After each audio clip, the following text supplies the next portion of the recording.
मैं हूं प्रज्ञा मिश्रा और आप देख रहे हैं प्रज्ञा का पन्ना। जी हाँ, यह मौत का महोत्सव चल रहा है। ऑक्सीजन न मिलने से, बेड न मिलने से, सही उपचार न मिलने से मरने वाले पत्रकारों के घर वालों को बुलाया गया है। 10 लाख की चेक दी जा रही है। एक पत्रकार की कीमत 10 लाख रुपए है। कलम की कीमत इसके ऊपर आके भी नहीं जा सकती। पैसे भले ही कम हो, लेकिन चेक का साइज गुजर गए आदमी से कम नहीं है। यह है इवेंट मैनेजमेंट, यह है संवेदनहीनता का स्तर, यह है संवेदनाओं का सेवन कर चुके सरकारी अफसरों के थके हुए दिमाग की मैनेजमेंटी सोच। ये यूपी की सरकार के लिए जश्न का विषय हो सकता है।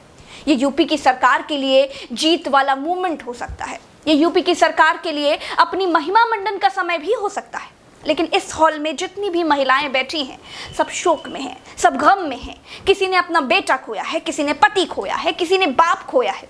सरकार ने जिस कुर्सी पर 6 फीट का चेक रख दिया है, अगर यही सरकार अपना काम ठीक से करती तो बगल वाली सीट पर पत्रकार जिंदा बैठा होता। तो ये निर्दयता वाला निंदनीय इवेंट नहीं कराना पड़ता। शोक पीड़ित परिवारों को मुआवजे के मेले में बिठाकर यूं बेइज्जत ना करना पड़ता।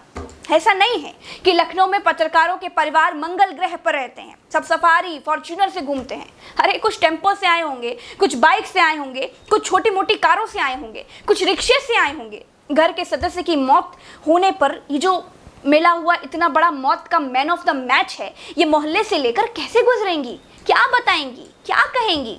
ये सवाल इन परिवारों के मन में जरूर घूमे होंगे। लेकिन जहाँ कोई सुनने वाला ही नहीं है, जहाँ मौतों को नकार दिया गया, वहां भागे भूत को लंगोटी ही काफी है। आप सोच कर देखिए, सरकारी नाकामी से यूपी के पत्रकारों को जान गंवानी पड़ी और मुआवजा बांटने का समय आया तो इवेंट बना दिया गया। जैसे सरकार कोई टूर्नामेंट करवा रही हो, जैसे आईपीएल चल रहा हो, जैसे यहाँ बैठी सारी महिलाएं अपने घर वालों को हराकर 10 लाख जीत गई हों। आप इस तस्वीर को देखेंगे तो आपका मन विचलित हो सकता है, आप दुखी हो सकते हैं, आप परेशान हो सकते हैं। ऐसा भी क्या सरकारी दिखावा, ऐसा भी क्या ढोल पीटना कि मौत को महोत्सव में बदल दिया जाए।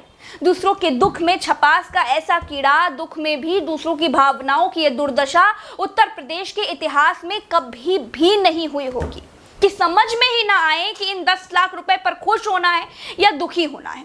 इतना बड़ा चेक पाकर नाचना है या जो दुख उनको सरकारी नाकामियों से मिला है उस पर शोक जताना है। और तो और कोरोना में अपनी जान गंवाने वाले पत्रकारों के परिजनों को खुद योगी जी ने लोक भवन में बुलाकर ये चेक दिए हैं।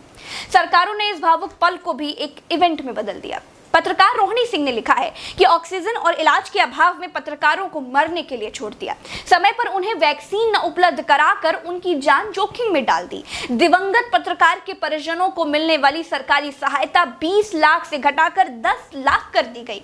पर चेक के बड़े प्रिंट आउट निकालकर फोटो सेशन करवाए गए। इन्हें धन्यवाद कहिए। ये बात ठीक है कि मुख्यमंत्री योगी आदित्यनाथ ने ये मैन ऑफ द मैच वाले चेक छपवाने सरकारी प्रिंटिंग प्रेस तो नहीं भेजे होंगे, लेकिन संवेदनशील तो होंगे। उनके अधिकारी, उनके मंत्री, उनके विधायक, उनके लोग, किसी को भी ये समझ में नहीं आता कि शोक और गम में डूबे परिवारों की मदद कैसे की जाती है। मेला लगाकर, खेल तमाशा करके मौत का मुआवजा बांटा जाता है क्या? लेकिन ये यूपी है, यहाँ ये सब करना पड़ेगा क्योंकि चुनाव आ रहा है। 4 लोगों को 6 फीट का चेक देने से फोटो बड़ी आएगी। सरकार कितनी दयालु है, ये आंखें फाड़ फाड़ कर अखबार में बिल्कुल नहीं खुशना पड़ेगा। इतना बड़ा चेक तो खुद ही बता देगा कि झूम के आए इस सावन में सरकार भी झमाझम मुआवजे बरसा रही है। सियासत में सरकारें संवेदनाएं नहीं देखती और जब चुनाव सिर पर हो तो मौत पर मातम नहीं, मौज मनाई जाती है। चलते हैं, राम राम, दुआ सलाम, जय हिंद। और हाँ, अपने अधिकारों को खैरात मत बनने दीजिए। आपकी इज्जत आपके हाथ में है। अधिकारों के लिए बोलना सीखिए, गलत के लिए आवाज उठाना सीखिए, क्योंकि इस संसार में बिना मांगे मोती और भीख दोनों नहीं मिलते। नेताओं से सीखिए, चुनाव में किस बेशर्मी से वे वोट मांगते हैं, उसी बेशर्मी से आप अपने अधिकार मांगिए। मुझे ट्विटर पर फॉलो जरूर कीजिए। साथ आएंगे तो मुझसे जुड़ेंगे, मैं आपसे जुड़ूंगी, साथ से सत्य को मजबूती मिलेगी। नमस्कार।